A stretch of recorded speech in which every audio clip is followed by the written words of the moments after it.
건들지 마세요. 전 도둑이 아니에요. 고아 청소부 지연은 오래된 배낭을 꼭 끌어안은 채 외쳤다.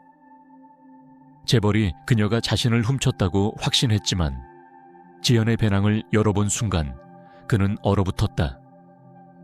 지연은 락스 냄새를 싫어했다. 그러나 어쩌랴. 그녀가 일하는 고급 레스토랑에서는 청결이 신앙과도 같았다. 다른 삶을 꿈꾸었다. 남의 음식을 닦아내지 않아도 되는 삶. 독한 소독약 냄새를 맡지 않아도 되는 삶. 대학과 새로운 책, 여행을 꿈꿨다. 하지만 그런 꿈들은 그녀의 현실에서는 너무나도 멀게만 느껴졌다. 그녀는 19살, 평생을 거의 국립보육원에서 지냈다. 겨우 최근에서야 졸업생 기숙사에 배정된 방 하나를 받아 자유의 맛을 조금 느껴볼 수 있었다. 레스토랑에서의 일은 그 방세를 내고 자신을 조금이라도 부양할 수 있는 유일한 방법이었다. 그날 저녁은 유난히 바빴다. 고위급 인사들이 레스토랑에 와서 연회를 즐기고 간 뒤 뒷정리는 유독 많았다. 지현은 VIP룸 하나를 정리하던 중 레스토랑 사장 민준의 사무실 문이 반쯤 열려있는 것을 보았다. 호기심에 아주 잠깐의 약한 마음에 이끌려 그녀는 그 문틈으로 안을 들여다보았다. 사무실은 절제된 남성적인 분위기였다. 짙은 나무, 가죽 의자, 서류로 가득한 거대한 책상. 지현은 자신이 있어선 안 될 곳에 있다는 걸 깨닫고는 황급히 발걸음을 돌렸다. 다음 날 모든 것이 변했다. 퇴근을 하려던 찰나 보안 직원이 그녀를 막아섰다. 지현 씨, 사장님께서 사무실로 오시라고 하십니다. 심장이 철렁 내려앉았다. 강민준, 레스토랑의 주인이자 모두가 입에 담는 인물. 젊고 성공했으며 믿을 수 없을 만큼 부자였다. 지현은 그를 멀리서만 본 적이 있었고 이렇게 마주 앉아 얘기할 일이 생기리라곤 상상도 못했다. 그녀는 최대한 침착하려 애쓰며 사무실에 들어섰다. 민주는 자신의 커다란 책상 너머에 앉아 있었고 그의 눈빛은 차가우며 날카로웠다. 값비싼 정장을 입고 있는 그는 권위와 확신의 기운을 풍기고 있었다. 지현 씨, 앉으세요. 그의 목소리는 얼음처럼 차가웠다. 지현은 의자의 가장자리에 조심스럽게 앉았다. 손바닥엔 땀이 맺혔다. 어제 저녁 내 사무실에 들어갔다는 얘기를 들었습니다. 사실인가요? 피가 얼굴에서 빠져나가는 느낌이었다. 네, 사장님. 그냥 지나가다가 문이 열려 있는 걸 보고 호기심이 생겨서 나쁜 뜻은 없었어요. 호기심이라 민준이 비웃듯 말했다. 지금 당신 입장에서 호기심은 사치 아닙니까? 지현은 눈을 내리깔고 말이 없었다. 당신이 다녀간 이후 내 금고에서 중요한 서류가 사라졌습니다. 그의 목소리는 점점 높아졌다. 그 문서들은 내게 매우 중요한 것들입니다. 지현은 놀라며 고개를 들었다. 눈에 공포가 가득했다. 정말로 아무것도 안 가져갔어요.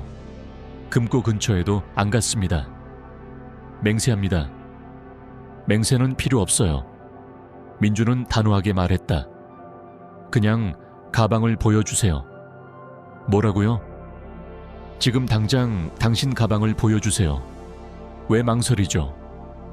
제가 정말로 훔친 게 없어요. 경비.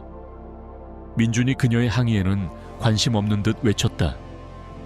덩치 큰 경비원 2명이 들어왔다. 지현은 공포에 휩싸였다.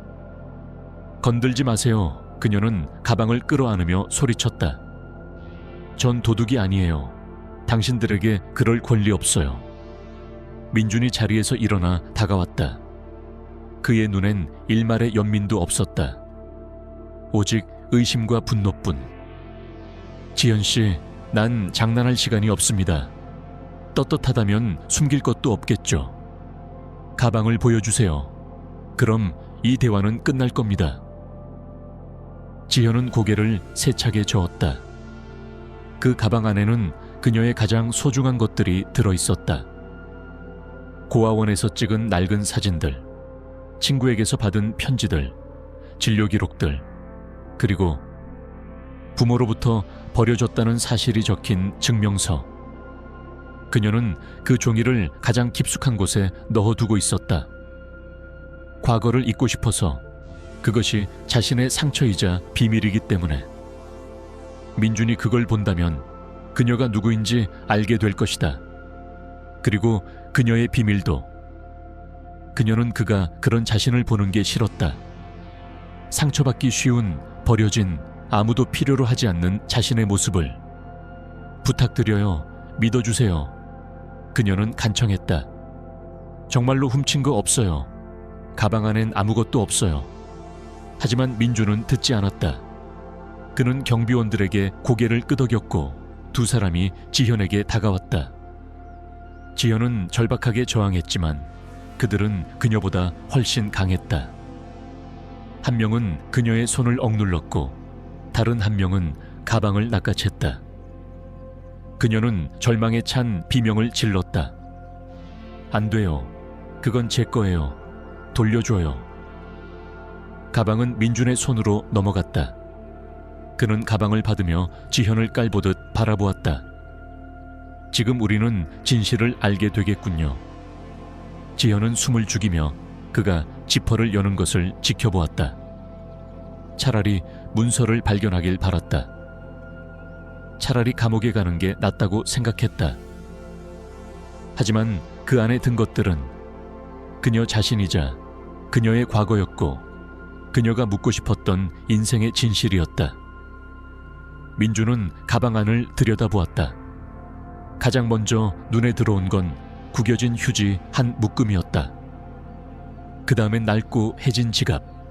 지갑 안엔 버스비조차 간신히 남아있었다. 그의 시선은 이내 바랜 리본으로 묶인 편지 뭉치에 닿았다. 그는 조심스레 편지를 꺼내 들고 몇 장을 대충 훑어보았다. 미간이 찌푸려졌다. 무언가 마음속 깊은 곳을 건드리는 듯한 불안한 감정이 떠올랐다. 그리고 그는 편지를 한쪽에 내려놓고 다시 가방을 살폈다. 손끝에 뭔가 두툼한 종이 뭉치가 느껴졌다. 접혀있는 그것을 그는 천천히 꺼냈다. 지현은 눈을 감았다. 이제 무엇이 나올지 알고 있었다. 그것은 바로 자신이 태어난 직후 부모에게서 버려졌다는 내용이 적힌 공식 문서였다. 고아원에서 나올 때부터 그녀는 이 종이를 꼭 품에 지니고 다녔다. 이건 그녀에게 과거의 증거였고 동시에 가장 고통스러운 상처이기도 했다. 누군가에게 보여주고 싶지 않았다. 하지만 이제 이 진실이 누군가의 손에 들려 있었다. 사무실 안의 공기는 숨막힐 듯 무거워졌다. 민준이 문서를 펼치는 소리조차 크게 들렸다. 지현은 눈을 뜨지 못했다. 모든 시선이 자신에게 향해 있는 것을 느끼면서도 그 무게를 견디기 힘들었다. 문서 위의 인장이 먼저 보였다. 관공서의 도장이 선명하게 찍혀 있었다. 하지만 그의 눈이 멈춘 곳은 이름이 적힌 칸이었다. 민이라는 성이 2번 반복되어 있었다. 부와 보란 칸에 적혀있는 두 이름. 너무나 익숙한 성씨였다. 그는 다시 한번 읽었다. 민 두 눈이 커졌고 머릿속에서 알 수 없는 웅성이 시작되었다. 그가 태어난 그 해, 바로 그때였다. 그는 대학교에 막 입학한 해였고 부모님은 다른 도시에서 어렵게 살고 있었다. 가난했다. 그 시절 그는 자신만의 삶에 몰두하고 있었지만 그 뒤에서 어떤 일이 벌어졌는지 전혀 알지 못했다. 그는 다시 지현을 바라보았다. 그녀는 여전히 눈을 감은 채 몸을 굳게 움츠리고 있었다. 입술은 파르르 떨렸고 얼굴은 창백했다. 믿을 수 없다는 듯 문서를 다시 들여다보던 그는 마침내 중얼거리듯 말했다. 이건 말도 안 돼. 오류가 있는지 확인하려고 문서를 몇 번이고 살폈다. 날짜, 이름, 서명. 하지만 아무리 확인해도 진실은 바뀌지 않았다. 그가 어제 그녀를 어떻게 대했는지 떠올랐다. 소리 지르고 도둑 취급하고 그녀의 사적인 물건을 강제로 빼앗고, 그리고 그 결과 그는 자신도 모르는 누이를 발견한 것이었다. 지현은 천천히 눈을 떴다. 민준의 얼굴이 혼란과 충격으로 물들어 있었다. 그 눈빛에서 분노는 사라졌고 대신 당혹감과 후회, 그리고 깊은 슬픔이 자리 잡고 있었다. 그녀는 아무 말도 하지 않았다. 이미 너무 오랫동안 이 진실을 혼자 감당해왔기 때문이었다. 더는 설명할 말도 감정을 드러낼 힘도 없었다. 민주는 책상에 앉아 고개를 감싸 쥐었다. 방금 전 발견한 문서 한 장이 그의 삶을 완전히 뒤흔들었다. 그는 자신에게 누나가, 그것도 고아로 자란 누나가 있다는 사실을 믿을 수 없었다. 그것도 자신이 아무런 의심도 없이 바라보며 지나쳤던 청소부가 바로 그 사람이었다는 사실에 그는 마음 깊은 곳까지 죄책감으로 무너져 내렸다. 그는 자리에서 일어나 휴대폰을 꺼냈다. 머릿속에 떠오른 이름 하나. 보육원의 원장이었던 강선희 원장님. 늘 따뜻하게 아이들을 보살피던 분. 어릴 적 가족 친구로 기억되던 인물이었다. 강선희 원장님, 안녕하세요. 저 민준입니다. 지금 통화 괜찮으세요? 어머, 민준아. 오랜만이네. 무슨 일이니? 그녀의 목소리는 여전히 따뜻했다. 다름이 아니라 지현이란 아이에 대해 여쭙고 싶어서요. 지현이? 무슨 일 생긴 건 아니지? 그녀의 목소리에서 걱정이 느껴졌다. 민주는 잠시 말을 고르다 조심스럽게 입을 열었다. 그 아이의 서류에서 제 성이 적힌 버림 증명서를 봤어요. 거기엔 민 씨가 부모로 적혀 있었어요. 긴 침묵이 흘렀다. 민주는 숨을 죽이고 대답을 기다렸다. 한참 후 강 원장이 조용히 말했다. 그래, 결국 이 비밀도 드러날 날이 있었겠지. 그녀의 목소리는 무거웠고 슬픔이 서려 있었다. 지현이는, 그래, 내 여동생이야. 민준아. 민준의 눈이 커졌다. 정말이에요. 그런데 왜 저한텐 아무 말도 안 하셨죠? 왜 전 지금까지 아무것도 몰랐던 거죠? 그건 아주 오래된, 그리고 안타까운 이야기야. 강 원장의 목소리가 잠겼다. 네가 대학에 간 직후 네 부모님은 동생이 생긴 걸 알았어. 하지만 그때 형편이 너무 어려웠단다. 형편이요? 응.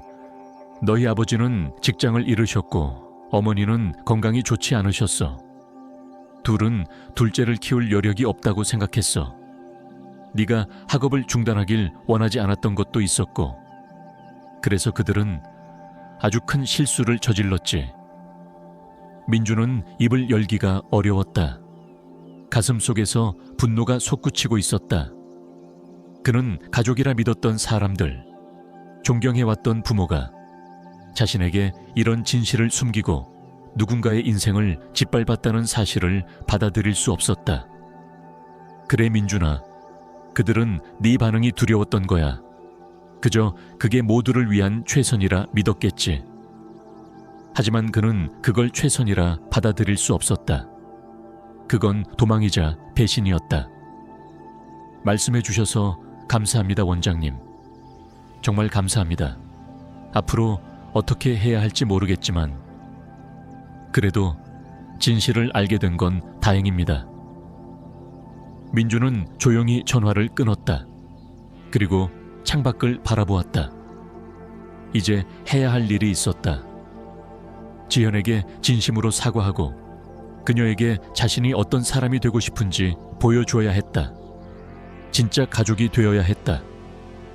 민주는 조용히 레스토랑을 나섰다. 차에 올라타면서도 그의 머릿속은 여전히 혼란으로 가득했다. 핸들을 잡은 손에 힘이 들어갔다. 부모님이 자신에게 평생 숨겨온 진실. 그 결과 지현이라는 소중한 존재가 고아로 외롭게 자라야만 했다는 사실. 모든 게 믿기지 않았다. 그는 창밖을 바라보며 깊은 생각에 잠겼다. 그동안 부모님은 항상 가족의 소중함을 말해왔다. 서로를 도우며 살아야 한다고 가르쳤다. 하지만 그들은 정작 가장 힘든 순간에 자신의 아이를 버렸고 그것을 또 다른 아이에게 숨긴 채 살아왔다. 분노와 배신감, 슬픔과 죄책감이 그를 동시에 짓눌렀다. 그는 다음 날 아침 조용한 분위기의 작은 회의실로 지현을 초대했다. 어제의 화려하고 차가운 분위기와는 전혀 다른 따뜻하고 아늑한 공간이었다.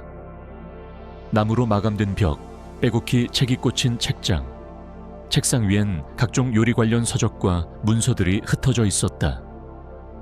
지현은 조심스럽게 문을 열고 들어왔다. 여전히 긴장한 표정이었다. 그녀는 주위를 살피며 한 발 한 발 조심스레 걸음을 옮겼다. 민준이 손짓하며 의자에 앉으라고 권했다.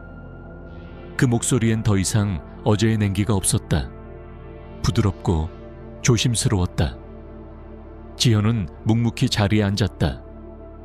눈을 마주치지 않으려 애쓰는 듯 고개를 숙였다. 민준은 한참 말없이 그녀를 바라보다 마침내 입을 열었다.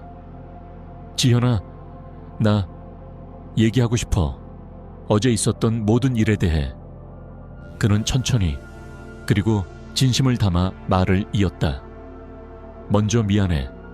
정말 미안해.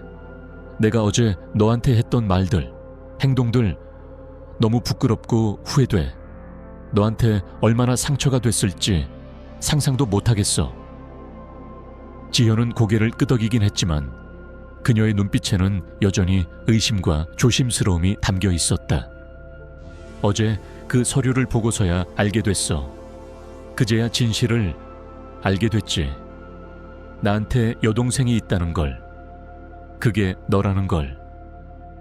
민주는 깊은 한숨을 쉬며 고개를 떨구었다. 난 아무것도 몰랐어.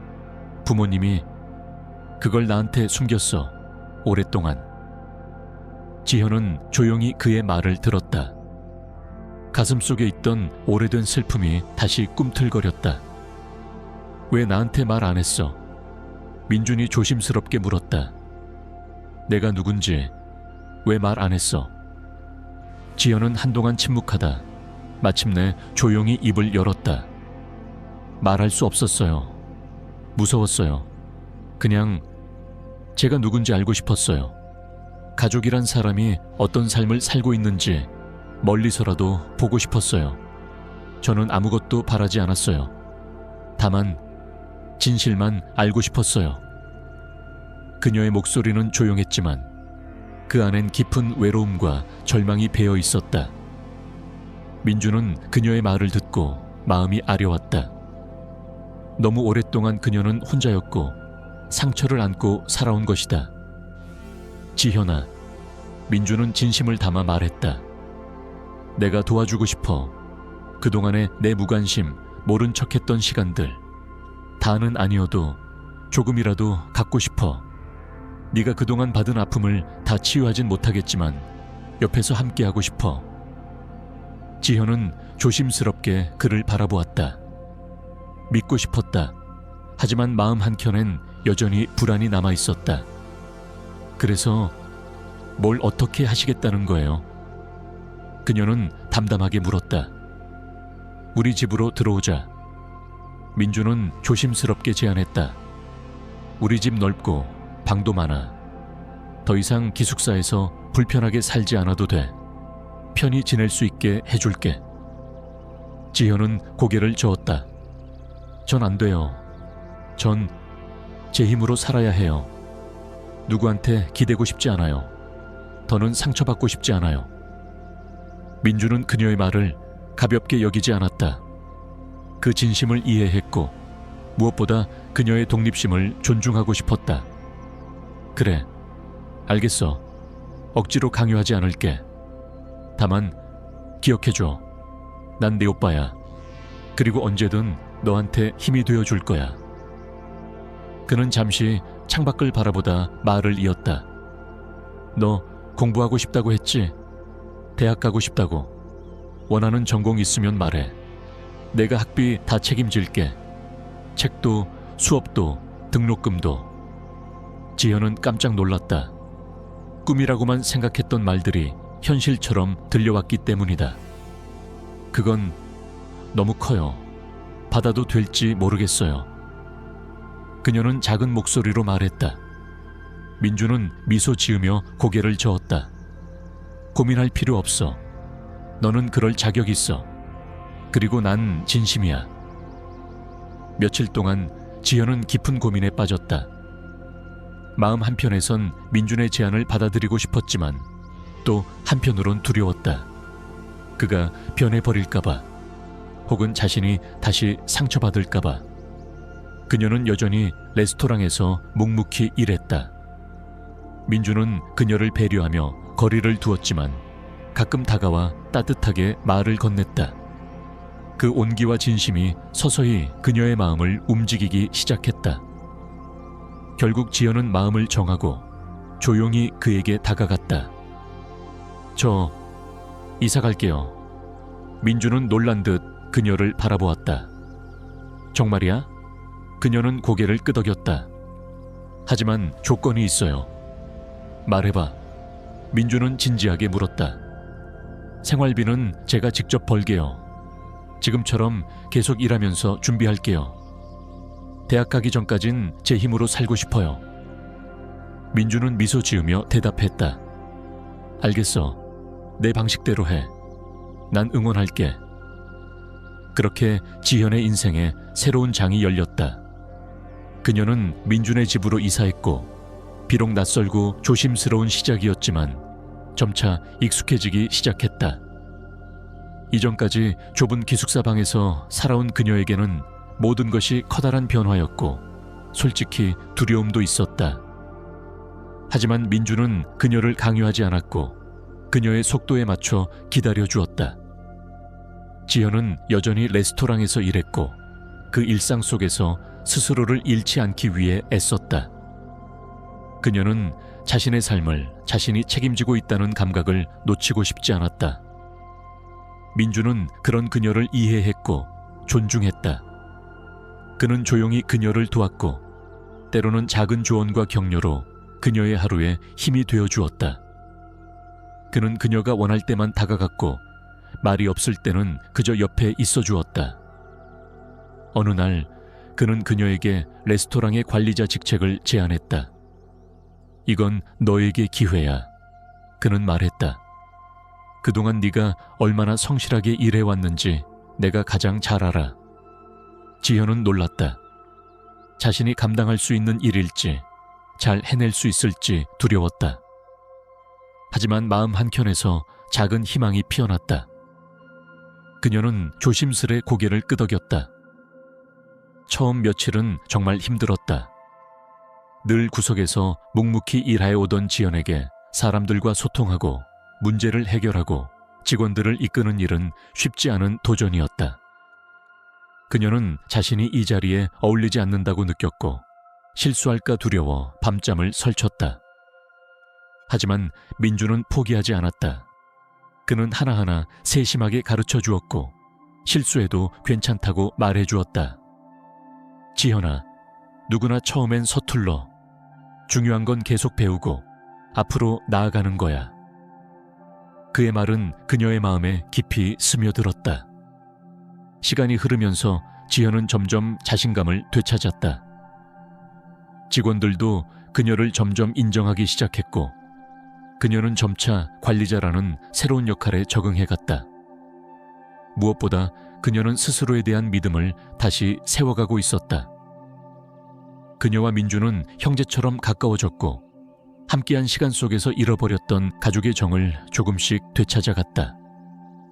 그들은 함께 요리하고 함께 영화를 보고 때론 깊은 대화를 나누며 서로를 이해해 갔다. 민주는 점점 확신하게 되었다. 지현은 단순히 여동생이 아닌 그의 삶에 꼭 필요한 존재라는 것을. 어느 날 민주는 조심스레 말을 꺼냈다. 우리 부모님을 만나러 가보는 게 어때? 지현은 순간 움찔했다. 그 이름만 들어도 마음속 깊은 상처가 다시 아려왔다. 하지만 그녀 역시 알고 있었다. 언젠가는 마주해야 할 순간이라는 것을. 긴 고민 끝에 그녀는 고개를 끄덕였다. 그래요, 가볼게요. 그들의 마음은 무거웠다. 감정은 복잡했고 수십 번의 생각이 머릿속을 지나갔다. 두 사람은 부모님의 집을 찾았다. 오래된 골목길, 잊고 싶었던 기억들이 서려 있는 공간. 문을 열어준 어머니의 얼굴은 낯설고 차가웠다. 아버지는 무표정한 얼굴로 자리를 지키고 있었다. 민준이 먼저 말을 꺼냈다. 왜 그러셨어요? 어떻게 그런 선택을 할 수 있었죠? 그의 목소리는 떨렸고 억누른 분노가 섞여 있었다. 하지만 두 사람은 쉽게 입을 열지 않았다. 어머니는 조용히 고개를 숙였고 아버지는 한참을 침묵하다가 겨우 입을 열었다. 그땐 너무 힘들었어. 두려웠어. 네가 모든 걸 포기하고 돌아올까봐 겁났고. 지현은 그 말을 들으며 아무런 감정도 느낄 수 없었다. 미움도 분노도 심지어 연민조차. 오히려 마음속엔 깊은 공허함이 번져갔다. 이들은 괴물이 아니었다. 그저 약한 사람들이었을 뿐이다. 두려움 속에서 선택을 했고 그 선택은 돌이킬 수 없는 상처가 되어 돌아왔다. 민주는 참을 수 없는 듯 소리쳤다. 당신들이 얼마나 큰 잘못을 했는지 알아요. 그 아이가 어떤 삶을 살았는지 아세요. 왜 아무 말도 안 했어요? 왜 나한테 숨겼어요? 부모는 여전히 침묵 속에 고개를 숙였다. 어머니의 손이 작게 떨리고 있었고 아버지의 눈겐 후회의 기운이 어렸다. 그러나 그들의 말은 너무 늦게 도착한 사과처럼 공허했다. 지현은 조용히 민준의 팔을 잡았다. 그를 말리는 것이 아니라 그저 지금은 더 이상 듣고 싶지 않다는 듯한 제스처였다. 민준은 눈을 감고 한참을 숨을 고른 뒤 낮은 목소리로 말했다. 우린 이제 앞으로 나아가야 해요. 당신들이 그걸 돕든 말든. 지현은 아무 말 없이 그들을 바라보았다. 마음속에서 무언가가 천천히 풀어져가는 느낌이었다. 그들을 용서할 수 있을지는 아직 모르겠지만 적어도 더는 미움에 붙잡혀 있지 않기로 마음먹었다. 민준도 마찬가지였다. 그는 아직 상처받은 아들이었지만 더 이상 그 상처에만 머물고 싶지 않았다. 그는 지연을 바라보며 조용히 말했다. 우리 새로운 가족이 되자. 제대로 된 가족. 그날 이후 지연과 민주는 진정한 가족이 되기 위해 조금씩 나아갔다. 함께 보내는 시간은 더 깊어졌고 그 안에서 서로를 더 이해하고 배려하게 되었다. 민주는 지현에게 단순히 도움을 주는 것을 넘어 그녀를 하나의 온전한 존재로 존중했고 지현 역시 그를 점점 진심으로 신뢰하게 되었다. 그들은 함께 요리를 하고 함께 책을 읽고 서로의 꿈에 대해 이야기했다. 지현은 대학 입학 준비를 시작했고 민주는 그녀가 원하는 모든 자료와 환경을 아낌없이 지원해 주었다. 더 이상 과거의 상처에 갇혀있는 두 사람이 아니라 새로운 삶을 함께 만들어가는 형제자매로 변해갔다. 민주는 지현에게 단지 편안한 집과 학업을 지원하는 것만이 아니라 그녀의 자립을 위한 기회를 주고 싶었다. 그래서 그는 지현에게 레스토랑 관리자라는 역할을 제안했고 지현은 처음에는 두려웠지만 시간이 지나며 점차 그 역할에 익숙해졌다. 그녀는 직원들의 신뢰를 얻었고 고객들과도 자연스럽게 소통할 수 있게 되었다. 매일매일이 배움의 연속이었고 그녀는 그 모든 것을 진심으로 받아들였다. 실수가 있어도 좌절하지 않고 더 나아지려 노력했다. 민주는 그런 그녀의 모습을 자랑스럽게 바라보았다. 그녀는 단지 고원 출신의 청소부가 아니라 누구보다 강하고 성실한 사람이라는 걸 민주는 누구보다 잘 알게 되었다. 그녀는 스스로의 삶을 책임지며 과거의 그림자를 딛고 일어서는 법을 알고 있었다. 민주는 그녀에게 고마웠다. 그녀가 자신에게 삶의 또 다른 의미를 알려주었고 자신을 더 나은 사람으로 만들어 주었기 때문이다. 그녀가 없었다면 그는 여전히 성공과 돈에만 몰두한 채 진짜 가족의 의미를 모르고 살았을지도 모른다. 시간이 흐르며 두 사람은 점점 더 돈독한 사이가 되었다. 서로에게 의지하고 기쁨을 나누고 어려운 순간에도 함께 있었다. 때론 작은 다툼도 있었지만 그조차도 둘의 관계를 더 단단하게 만들어 주었다. 지현은 드디어 대학에 합격했고 자신이 꿈꾸던 공부를 시작할 수 있게 되었다. 민주는 그녀를 위해 작은 파티를 열어주었고 그 자리에 모인 동료들과 친구들은 지현을 진심으로 축하해 주었다. 그녀는 그때 비로소 진짜 가족과 친구들이 생겼다는 것을 느꼈다. 그녀는 이제 더 이상 혼자가 아니었다. 과거의 상처는 여전히 가슴 한편에 있었지만 그것이 더 이상 그녀를 가로막는 벽이 되진 않았다. 그녀는 앞으로 나아가고 있었고 그 옆엔 늘 민준이 함께 있었다. 민준 역시 변해갔다. 그는 더 부드럽고 더 따뜻한 사람이 되었고 무엇보다 사람을 더 소중히 여기게 되었다. 그는 지연에게 가족이란 단어의 진짜 의미를 배웠고 그것을 통해 자신의 삶을 다시 정의할 수 있었다. 그들은 함께 부모님을 다시 몇 번 더 찾아갔고 조금씩 대화를 나누었다. 완전한 화해는 아니었지만 서로를 이해하려는 작은 노력들이 쌓여갔다. 어머니는 눈물을 흘리며 지현의 손을 잡았고 아버지는 더 이상 무뚝뚝한 모습만을 고집하지 않았다. 시간은 완전한 용서를 만들어주지는 못했지만 적어도 미움은 사라지게 했다. 상처는 그대로 남았지만 그 상처를 함께 마주하고 견디는 것이야말로 가족이라는 걸 모두가 알게 되었다. 지연과 민주는 이제 함께 새로운 삶을 살아가고 있다. 과거에 잃어버린 시간들을 되찾을 순 없었지만 그들은 그 시간들을 후회하는 대신 앞으로의 날들을 더 소중히 여기기로 했다. 서로를 위해 웃고 때로는 울고 함께 걸어가는 그 길 위에서 그들은 진짜 가족이 되었고 더는 외롭지 않았다. 지현은 자신에게 처음으로 진짜로 말할 수 있었다. 나는 사랑받을 자격이 있다. 그리고 민준 역시 마음속으로 되뇌었다. 나는 이제야 진짜 형이 되었다. 이제 그들은 어떤 어려움이 오더라도 함께라면 극복할 수 있다는 걸 알고 있었다. 서로를 통해 성장했고 서로를 통해 회복했고 서로를 통해 다시 태어났다. 그들의 이야기는 피보다 진한 것이 존재한다는 증거였다. 그것은 바로 진심, 그리고 함께하겠다는 의지였다. 그리고 그 진심은 두 사람의 삶을 영원히 바꿔놓았다.